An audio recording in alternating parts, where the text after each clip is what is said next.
আমেরিকার সাথে ইউনুসের গোপন চুক্তিতে রফতানি বাজারে নামবে ধস। বিরাট আশঙ্কা বাংলাদেশে। ভোটের 3 দিন আগে আমেরিকার সঙ্গে চুক্তি, কি লুকোচ্ছে ঢাকা? গোপন শর্ত, অনির্বাচিত সরকার। বাংলাদেশ আমেরিকা চুক্তি ঘিরে তুমুল বিতর্ক। নির্বাচন পূর্ব বাণিজ্যবাজি, ভবিষ্যৎ সরকারের কি আগেই বাধা? এনডিএ চুক্তির আড়ালে কি শর্ত? ভোটের আগে তাড়াহুড়োই সন্দেহ। বন্দর থেকে পোশাক শিল্প, কোন কোন শর্তে রাজি হচ্ছে ঢাকা? ভোটের মুখে বাণিজ্য সিদ্ধান্ত, বিদেশি লবিস্টের ছায়া নিয়ে প্রশ্ন। স্বচ্ছতা নেই, সময় সন্দেহজনক। আমেরিকা চুক্তি ঘিরে বাংলাদেশের চাপ, দেখুন ঠিক কি ঘটলো। নির্বাচনের ঠিক 3 দিন আগে যুক্তরাষ্ট্রের সঙ্গে গুরুত্বপূর্ণ বাণিজ্য চুক্তি সই করতে চলেছে বাংলাদেশ। এই খবরে রাজনৈতিক এবং অর্থনৈতিক মহলে তীব্র আলোড়ন শুরু হয়েছে। আগামী 9 ফেব্রুয়ারি এই চুক্তি স্বাক্ষরের কথা জানা গিয়েছে, কিন্তু চুক্তির শর্তাবলী বা কাঠামো সম্পর্কে সরকারিভাবে এখনো পর্যন্ত কিছুই প্রকাশ করা হয়নি বা বিতর্ক আরও বাড়িয়ে তুলেছে। এই গোপনীয়তাই এখন সবচেয়ে বড় প্রশ্ন হয়ে দাঁড়িয়েছে। কি রয়েছে এই চুক্তিতে, কোন কোন খাতে প্রভাব পড়বে, কি দেবে বাংলাদেশ এবং কি পাবে, এইসব নিয়ে ধোঁয়াশা তৈরি হয়েছে।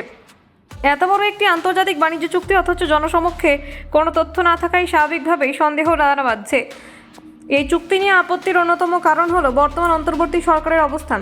প্রধান উপদেষ্টা মোহাম্মদ ইউনুস কোনো নির্বাচিত সরকার প্রধান নন।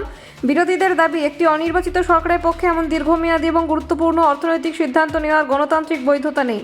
সমালোচকদের মতে এই সরকার নির্বাচনের পর সরে দাঁড়াবে, ফলে ভবিষ্যতে নির্বাচিত সরকারকে আগাম বেঁধে দেওয়ার মতো কোনো চুক্তি করা যুক্তিসঙ্গত নয়। তাদের প্রশ্ন, নির্বাচন পরবর্তী সরকারকে কেন এই সিদ্ধান্ত নেওয়ার সুযোগ দেওয়া হলো না? এই বিতর্কের মধ্যে সামনে এসেছে আরও এক উদ্বেগজনক তথ্য। জানা গিয়েছে 2025 সালে যুক্তরাষ্ট্রের সঙ্গে একটি নন ডিসক্লোজার এগ্রিমেন্ট সই করেছিলেন ইউনুস প্রশাসন, অথচ বাণিজ্য আলোচনা সংক্রান্ত শর্ত, দর কষাকষি বা অগ্রগতি জনসমক্ষে আনা যাবে না।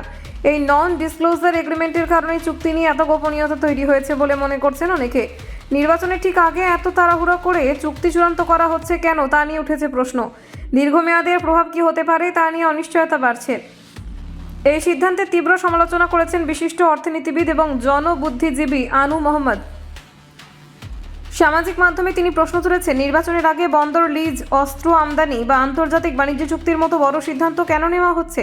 তিনি এই প্রক্রিয়াকে অনিয়মিত, অসহযোগমূলক বলে আখ্যা দিয়েছেন। পাশাপাশি বিদেশি স্বার্থ এবং বিদেশি লবিস্টদের প্রভাব নিয়ে প্রশ্ন তুলেছেন, যা বিতর্ককে আরও উস্কে দিয়েছে। সবচেয়ে বড় দুশ্চিন্তা দেখা দিয়েছে বাংলাদেশের রফতানি খাত নিয়ে, বিশেষ করে তৈরি পোশাক শিল্পকে ঘিরে উদ্বেগ তীব্র। পরিসংখ্যান অনুযায়ী প্রতি বছর যুক্তরাষ্ট্রে বাংলাদেশ 7 থেকে 8.4 বিলিয়ন ডলারের পোশাক এবং টেক্সটাইল রফতানি করে। এই রফতানির প্রায় 96% রেডিমেড গার্মেন্টস। এই শিল্পে প্রত্যক্ষ পরোক্ষভাবে 4 থেকে 5 মিলিয়ন মানুষের কর্মসংস্থান জড়িত, যাদের অধিকাংশই নারী। ফলে শুল্ক বা বাজার শর্তে সামান্য পরিবর্তন লক্ষ লক্ষ পরিবারের জীবিকায় প্রভাব ফেলতে পারে। বর্তমানে যুক্তরাষ্ট্রে ভারতীয় পণ্যের ওপর প্রায় 18% শুল্ক আরোপিত, যেখানে বাংলাদেশের ক্ষেত্রে তা প্রায় 20%।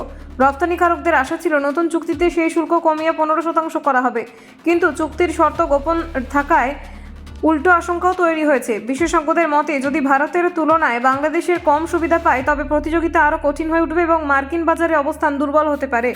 Bureau report, Bangla digital TV.